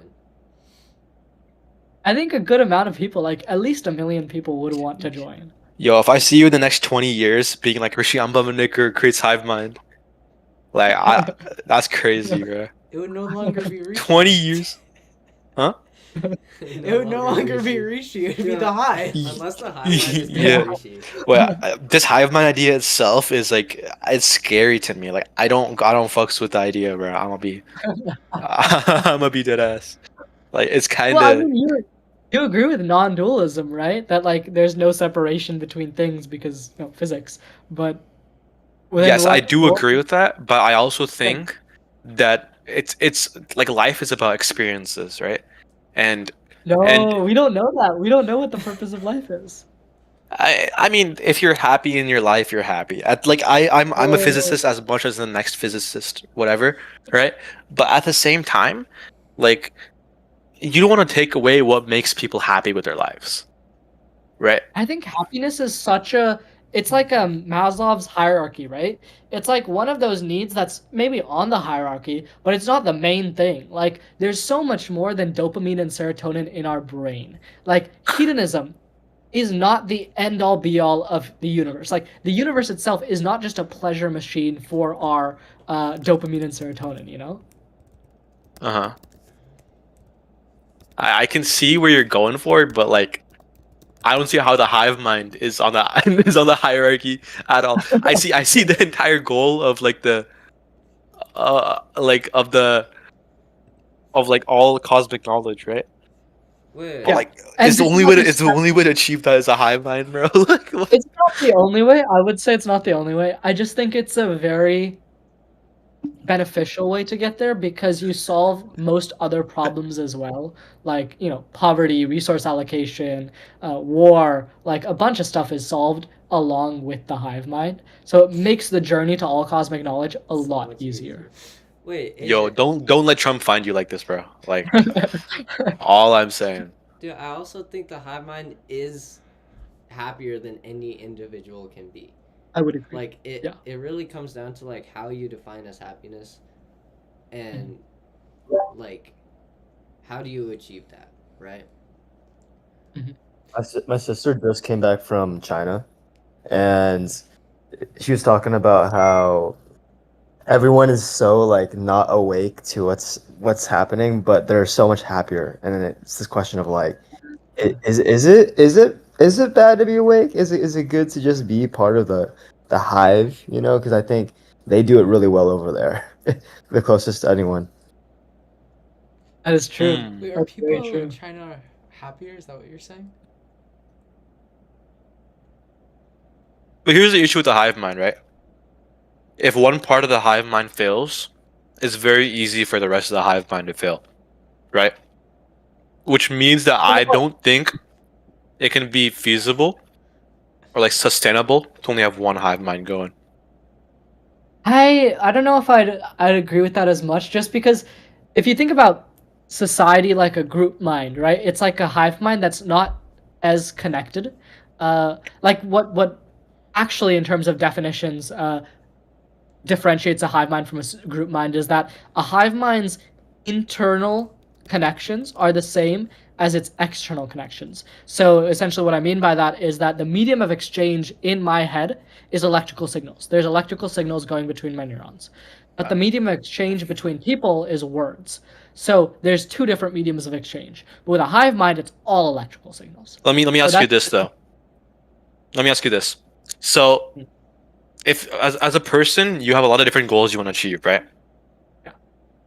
Do you Well, not think a hive no, mind not me. would And all cosmic knowledge, whatever? But like yeah. to like achieve all cosmic knowledge, there's some steps you got to take, right? Yeah. But the thing is, if the hive mind is very occupied on one step, Mm. they would have trouble resource allocating to other steps No, and no, stuff no, like that. Like that's how would the hive mind decide on? Like you'd have to have somebody up top deciding like what the hive mind should do. No, it's the everything is entire one. it's the entirety of the hive mind. Yeah, like Kyle's saying, yeah. It's just It's like It's a brain. yeah, it's a brain. It's a giant brain. Like your brain, there's no one at the top determining where your brain goes. It's your brain determining where your brain goes. Same with a hive mind. It's like a giant But whose brain would be determining where my brain goes, bro? That's what I'm worried about. It's it's like the yours, big it's brain, the big everyone's brain. at once. It's I know, everyone's- but like, dude, once again, the hive mind would have a goal it wants to achieve, right? Who would be Yeah. determining that goal? Like, I It's see the what you mean by the entirety of- hive mind would be determining that goal, Yeah. but somebody before the hive mind would have to set the hive mind with this goal, No. right? Wait, no. Not Ajay, necessarily. Ajay. It could be like a Imagine big- we combine all of the electrical signals between all of our minds and we can fully communicate and fully understand each other. Now I have all the data from Rishi's mind, Kyle's mind, yours mind, and Spencer's mind. And from all this data, I can draw what the most logical conclusion is, and if I'm not sure, I can allocate my resources. As this one mutual understanding entity, I can send Kyle to go to Antarctica and you and Spencer to go work on like quantum physics in France. What happens if one part of the hive mind gets depression? Like, what happens then? Okay. Like, so what this is happens? What happens if the hive mind's suicidal? Like, it's a bit concerning in those aspects, right? Because it's only one brain, it's gonna encounter brain problems too. Like, what if the hive mind has dyslexia? Like that'd be tough. You know what I mean? Just as like an example. One of the things to note, though, is that the reason those are problems in our current society is because we can't actually tinker with our brain as it is, right? Like, for example, OCD. I used to have OCD before I got treatment, and the reason that was a problem is because I cannot physically go in and change my neurons so that I don't have OCD anymore. But with neurotechnology, you can do that, and as a hive mind, you could do that. So What if would there's you a define problem as the correct way of brain morphology then? Like, how would whatever you? the hive mind decides. Then what is evolution, bro? Is evolution gonna exist then? Is any change gonna exist in It's in life? self-evolution. It's like in AI. It's self-evolution. Do you think you can evolve to the extent that we have been evolved? Like we've evolved from being chemical compounds into what we are today. You think you can evolve humans into a more complex, like as complex as we have been evolved so far, like the same level? By leaps and bounds. That is an insane statement. I'll be looking forward to see if that's true. Like I'm curious now. I'm intrigued. Like that's crazy. Do you think Because but also that's a controversial take. Who would you determine as having the best morphology to get the hive mind based off of? Like, how would you determine the correct level of these chemical compounds? Like, how would you do that? I think Science. it's just a hive mind that determines it. What is beneficial for it, right? Like you can do meditation and you can get into particular meditative states and you can be in those states in your day-to-day life. But you are the one who has to determine which of the states you want to be in through your life based on which is beneficial to you. So I think it's the same with the hive mind. It'll determine what is the correct ratio of neurotransmitters, what is the correct connection between nodes that is right for it. You see what I I feel mean? like there's okay. I don't have the time to think about this right now because I've not been thinking about the hive mind for too long. But there are definitely some like fallacies about this that I just have not thought of yet, and I will think of them and I will bring them up to you, Rishi, because look I feel forward like there is some like I just can't get behind this, bro. Like first of all, you would base quote unquote fixing people's brains. Like I get that if you have depression or suicidal, but like for example, like I have ADHD, right? But I would not fix that because that's me. Like I don't want to change who I am at my core. I would be a better person and I would be like more productive, all these things, right? But I feel like my condition is what gives me creativity. It's what lets me like explore other options, right? And What like if you it could tweak your ADHD to both give you creativity and do all the other stuff that you want? because okay, for example, like Huh. I am I have a very hard time focusing on one thing, right? Yeah. And that means whenever I try to do something, I try to do it in the most efficient way, like fastest way possible. If I didn't have that issue, I wouldn't want to do that in the first place, right? So there's no way to get rid of one thing and keep another aspect of it. That's what I'm trying to say. Like you think that creating a hive mind will kind of like get rid of all the bad aspects, keep all the good aspects, but they feed off each other. It's like a balance. Yeah. You can't just only have fundamentally good aspects of things without having some sort of repercussions. If you get rid of every bad aspect about life, there'll be no reason for growth. There'll be no growth from the bad aspects. You know what I mean? I disagree there because I'd say ADHD right now is fundamental to you, but it's based on the situation, right? So imagine you could have ADHD throughout your life, and then with the switch of a button, you could turn it off in certain situations. Would you do that?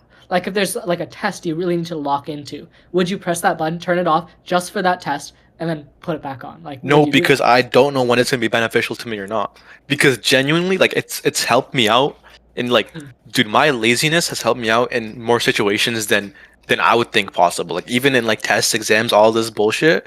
Like it's helped me out in like if I had the option to turn it off when I was studying for tests and stuff like that, then I would. But I feel like that probably wouldn't be a good thing in the long run. Like, and I can't make that decision, first of all.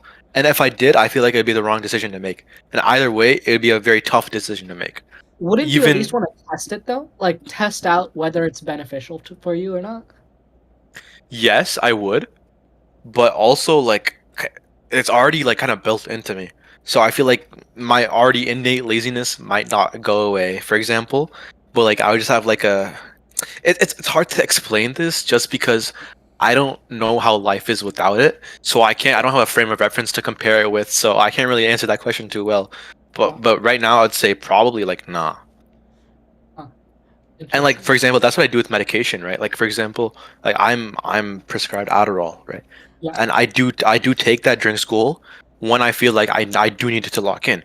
But there's also so many drawbacks in for me taking it. That's why I'm not on it over summer or any breaks, right? Just Yeah. because of the side effects and repercussions it has, not just like physically, but also mentally. Like it does kind of make me more locked in, but the cost is sometimes not worth it, especially because I feel like it restrains my thinking to the extent where I'm just not the same person sometimes. Ajay, how about this? You can keep your mind exactly how it is right now, but you can be consciously aware of your mind taking the test and how it is now, but also Rishi's mind taking the test and my mind. And we're all taking the test. And we all have these Yeah. different perspectives and advantages. And you can just flip through the lenses. Psychedelics is a good example of how to explore different perspectives. It's not inherently to keep a new perspective or to find truth, it's just to be open to new ideas. So we'll still have Ajay, we'll still have everything you have with ADHD. It might be in the benefit to keep your brain in the condition it is now so we can use it in certain situations and see how it plays out. It's kind of like bringing all of our benefits together, but your benefit also includes losses, so we'll keep that.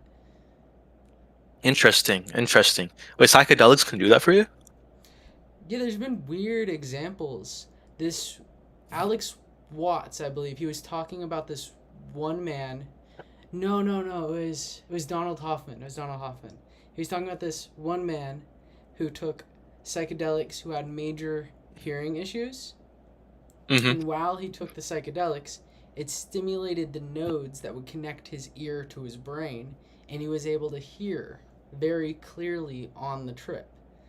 And it did not have a drastic lasting impact, but it was allowed him to experience a new lens. And there's a lot of other things, like in psychedelics you can just experience new lenses, like the feeling of a deterministic universe versus free will. And some people Uh-huh. get lost in delusion thinking one is correct, but it's really just to show you the. Like, not Yeah.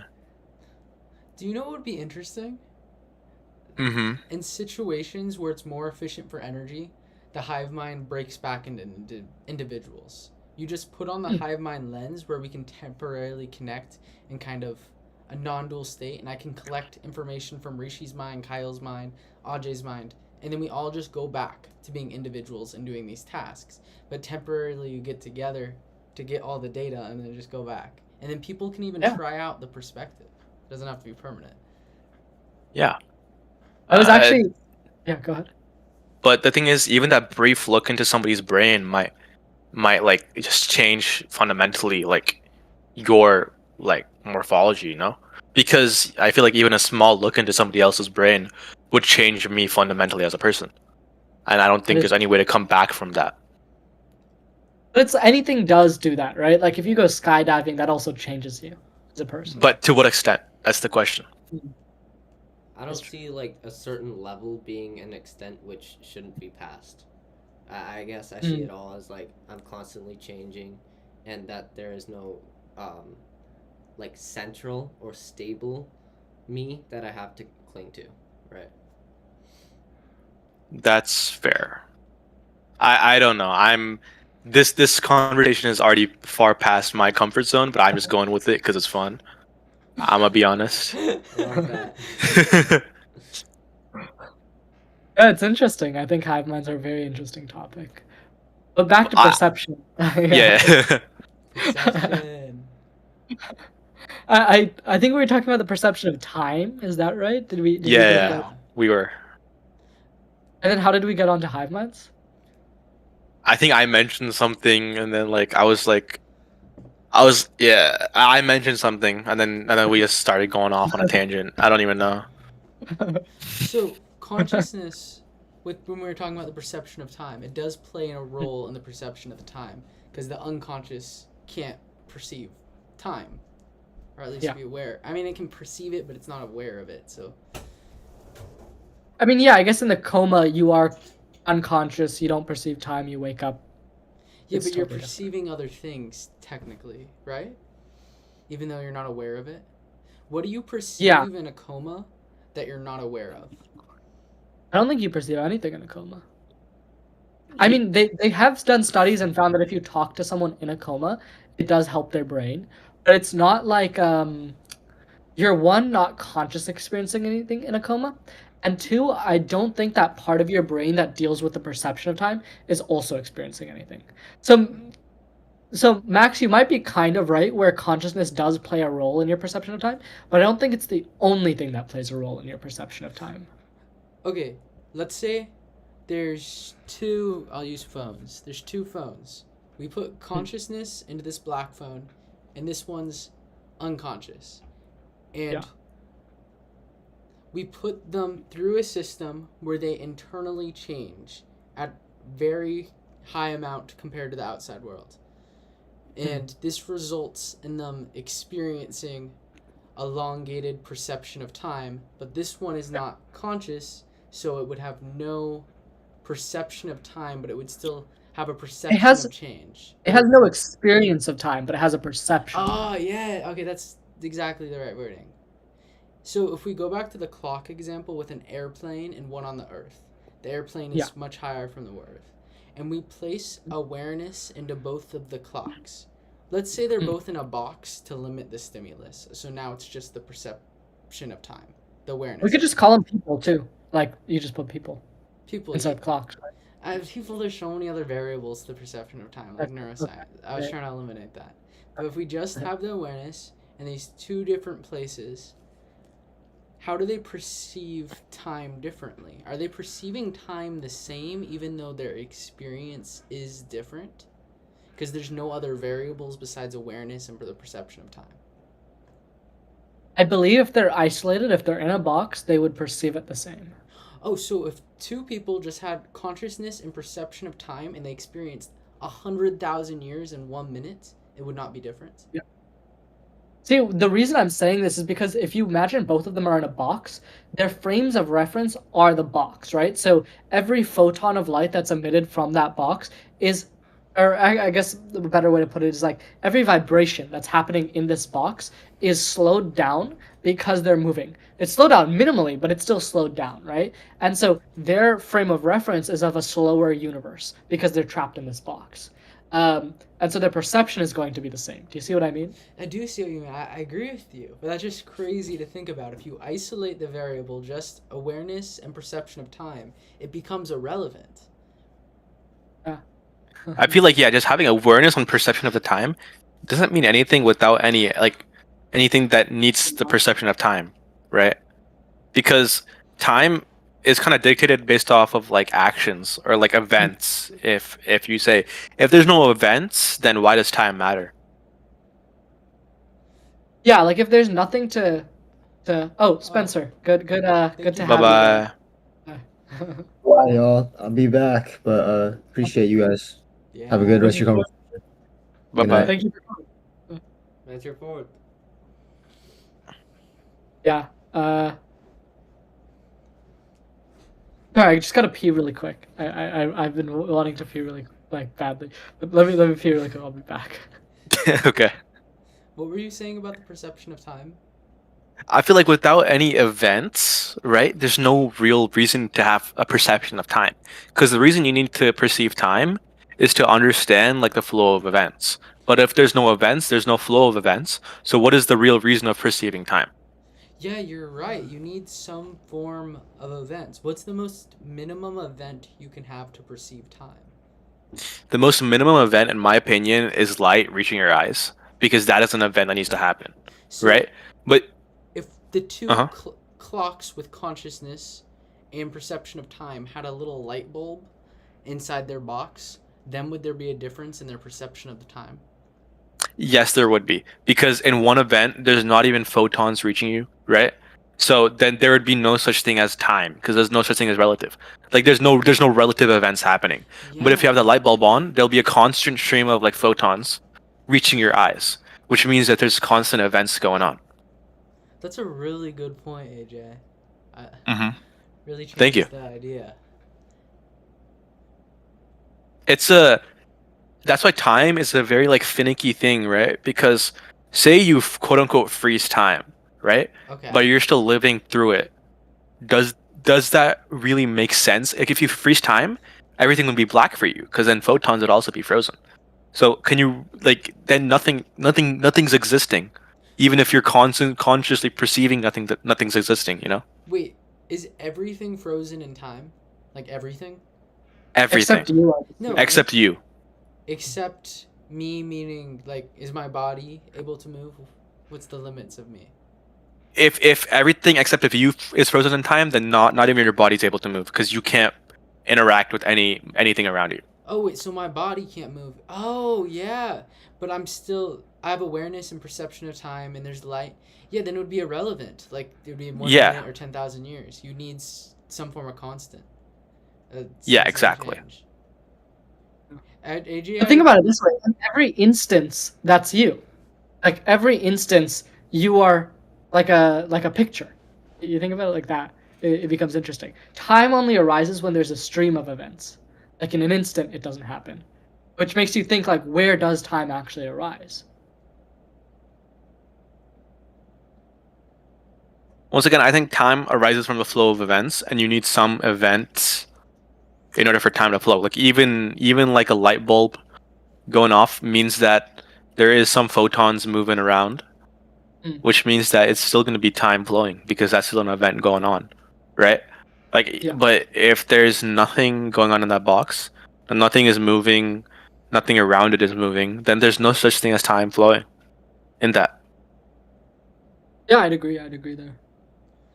It is the movement of things. Yeah, it is. So do you think there's the you said you subscribe to the idea that the time is like a fourth spatial dimension, right? I do think so. Okay. Fourth spatial. Yes. Ooh, then why am I conscious now and not 1 minute ago? Yeah, that was gonna be. That's mine. because, okay, for example, like I think about it. I think about it like a flip book, right?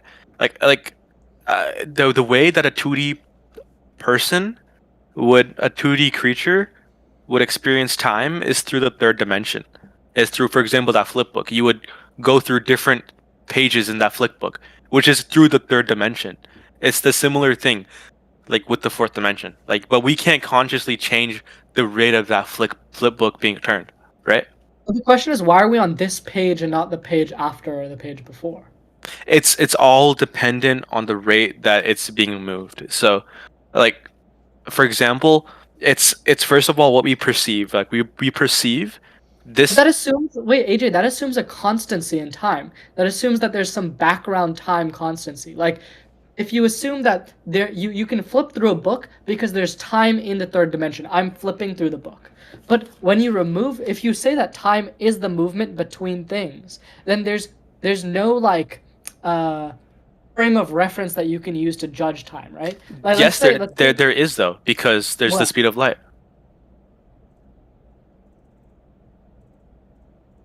Going at the speed of light would basically stop time for you, right? Let's And say then for the flip book kind of example. Let's say I do have a flip book. Let's say I'm flipping through this book, right? The only reason I can do that is because time exists for me. But if you're saying time exists in the universe of this flip book and not outside the universe of this flip book, and time is created because things change from page to page in this flip book, then how is the book flipping? that There's would be no the fifth time dimension. So there's time on all dimensional levels. But time changes per dimension. So like okay, so I feel like movement, yeah, it would be yeah, I think you get the point. yeah. But then it also assumes that there's like a final dimensional level. Like you'd have to keep going outwards, right? And then there's no kind of you could never zoom out all the way. You couldn't zoom out all the way, correct. I think it's dependent on how many like can a living being realistically perceive like 99 dimensions? Can it take in that much I mean- data? But AJ, we are. Because if time is created by the fifth dimension, which is created by the sixth dimension, seventh dimension, eighth dimension, if time is a product of all of those flip books moving around, then technically we are perceiving all of those dimensions. Rishi, when I'm talking to you, am I talking to your dad? No. Exactly. Like I feel like it ends with what you're interacting with. But technically we're interacting with all of it. We just don't get this. I'd say we don't process the sensory input for all of it. Like back to Donald Hoffman before, right? We put those lenses up because they're not necessary for us to interact with the universe for us to survive. But I think we still have the capability of interacting with it just because the particles can move through that dimension, right? That's If that's time- that's a fair way of thinking about it. I have not thought about it like that, but that could very well be correct. I see what you're saying. Because like if it's a constant flow upwards in dimensions, then like at some point we just stop perceiving it, which I think that point is time, right? Yeah, That's fair. Exactly. Wait, let's go back to the initial flip book. Why am I perceiving this page instead of another page, Ajay? You are perceiving like the page you're perceiving right now was Yeah. not the page that you were perceiving when you asked that question. Like it's a constant it's a constant change dictated by by dimension like above that. That's the way I think about it. Because okay, the only way for a two-dimensional being to move through time is like I said through the third dimension, right? So the only way for us three-dimensional beings to move through time would be the fourth dimension. Same thing. First dimensional being would have to move through the second dimension in order to actually progress. Because if not, it would be stationary. There's no way for it to physically change, right? The only way for us to physically change would be to move through the fourth dimension, which would be time, we already know the fourth dimension is time. But I'm saying that we perceive time as not a spatial dimension, but in reality it is. But we just can't perceive it as such because it's a constant flow through this fourth dimension that we just can't interact with. Okay, that makes sense. Somewhat, yeah. But Even go I'm back like to the pretty book. finicky. Now let's Mhm. say there's thousands of dots on this page. Okay. Why am I perceiving this dot that we call Max and not the dot that's AJ or Kyle or Rishi? Because okay, when you draw a stick figure, why is that stick figure not another stick figure? It's like you're on a certain part of that page, right? And you can perceive what's close to you within that page. Like you can perceive the room around you, but there's an ending to that, right? It's like a Blender model. Think about it, and like instead of a flip book, Mhm. like you're a Blender model, and you can see what's inside of that camera, right? Blender, you mean like the program? Yeah. Yeah, stationary camera, and I'm limited. Okay, yeah. But I feel like the page would be this entire world, right? Yeah, it'd be everything. It should be It'd be like- everything. It would be everything. Rishi, what are your thoughts That's on the page?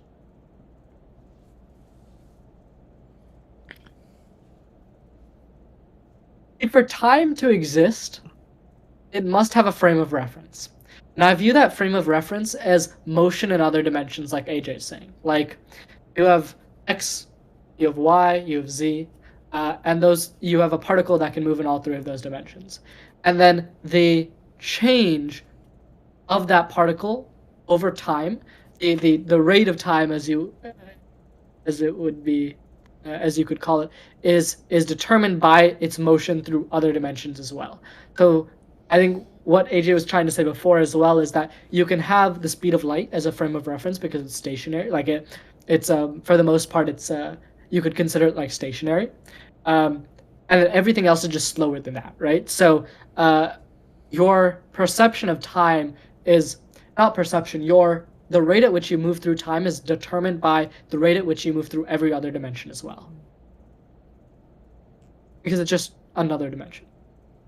I think I would have to tend to agree with that for the most part. Yeah. I feel like But I can't answer your question why this particular point in time. I can't answer that. Okay. because in order to know that, we'd have to look through a higher dimension, right? Yeah. And Which- and if it just keeps going up too, like there's no where do you look like if it's turtles all the way down, if it's just dimensions on top of dimensions on Yo, top of maybe dimensions. each dimension is a simulation, bro. And we're on the third lowest simulation. Bro, Elon Musk's like infinite simulations. Yeah, His yeah. thoughts on podcasts. It's like the Goth Girl AI. It's like that. We're like one of the Yeah, AIs. I didn't even know. Oh, it's funny. Do you think that when we're thinking and processing in our imagination, that these thoughts aren't being created by the system, but it's connecting to another dimension of stimulus? I think indirectly it is. Because if there is something happening in another dimension that influences our 3 dimensions of sensory input, then it is indirectly affecting us. Yeah, I can see Suppose some 5 But can we? Suppose some 5-dimensional being like moves their hand or something and the sticky note like flies across the room. That's gonna affect my sensory input. I didn't see anything happening in 5 dimensions. I only saw it in 3 dimensions, but it still affected me, right? I think many small things like that is happening all the time. Yeah, I would agree. I often come to that conclusion. It is. I feel like the argument about dimensions is so hard, just because we don't know what we can't even fathom a higher dimension, right? Yeah. Like, cause with other concepts, we can at least think about it, right? But with this, we can't even fathom the idea of a 5th dimension, which is kind of insane. You know what? I actually watched a very good video about this, about how we can fathom it. Really? Yeah. I'll send it right now. Sounds good. Kyle, what are your opinions Like- on time? Yeah, wait, I want to hear this video. Okay. No, you can keep speaking though. It'll take me a little bit to find it. It's really good though, because I completely agree. The video says like essentially that everyone always says we can't like understand the fourth dimension, but we can. And then they actually explain like, oh yeah, you can. Just think about it like this: you're existing in, if we want to think of it this way, infinite dimensions. So, your actual perception of dimensions is not based on like three-dimensional reality. Like the reason we say this is three dimensions of reality is because we arbitrarily use a top-down approach to impose three dimensions on this reality. But you can impose as many dimensions as you want on reality. It's like a mathematical model. You can put as many dimensions as you want on it. Rishi, what if it's only a one-dimensional reality though? Because I want you to think about, space-time, right? Ah, Space and time are inevitably like they're like at its core, they're one thing. They're linked, Yeah, right? they are. Yeah. Which means, is it really logical for us to differentiate space as a fourth dimension, and to differentiate the three spatial dimensions as three spatial dimensions?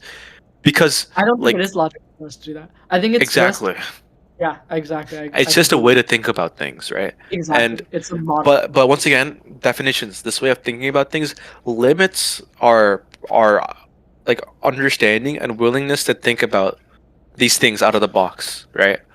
But that's just how these things end up working. So Okay, here's the video. I think it's really good. I hope this is the right one. I'm not completely sure, but I think so. I do have to go soon. Yeah. I have to eat dinner and go to bed because I'm still pretty jet lagged from Europe. So Oh yeah, no worries. All right, well, in that case, we can end it here after I send the video, and that'll be it. But venture forth, guys. Hope to see you next time. Wait, before sounds we go, good. before we go, I have a proposal. Since we're all gonna be going off different places, we might not be in contact as much. I was Yeah. thinking about doing like small meetings on the off weeks in between our universalism meetings, where we just like take 30 minutes and catch up on what we've all been doing. Yeah, why not? It'd be a good way to keep in touch with each other, and also just if we have any troubles or want advice, new perspectives, we can always have that. Yeah, Yeah, when do you guys head off to whatever you guys are doing? I'm August going- 19th. August 19th? Damn. I'm going like September 19th or so. Oh yeah, didn't you transfer to like another school, Kyle? Yeah, Southern Oregon. Nice. and I'm gonna be Yeah. gone next meeting. Oh, okay. So Where are you going? meditation retreat. Oh, nice. Yeah. That's cool. Either of you want, if anyone wants my laptop to record it, they can borrow it. But if you don't want to, you don't want to. I can take it. Yeah, sure. Oh, you can? Yeah. Do you have recording software or do you want my laptop? I can probably just use some recording software. Yeah. Okay, sounds good. Just send me the name of the one you use. And... OBS. Yeah, OBS. I got that too. Sweet. Sounds good. Great. Thank you for All right. coming, Jay. I loved all your Yeah, points. it was a great discussion. Yeah. Yeah, sorry if I talked a little bit too much today. I No, just no, like no, no. It was great. I Yeah. enjoyed it. I appreciate you guys having me. It was a really insightful conversation. Yeah, I hope to see you next time, man. But until then. Yeah, for sure. I'll see you guys later. Bye bye. Forward.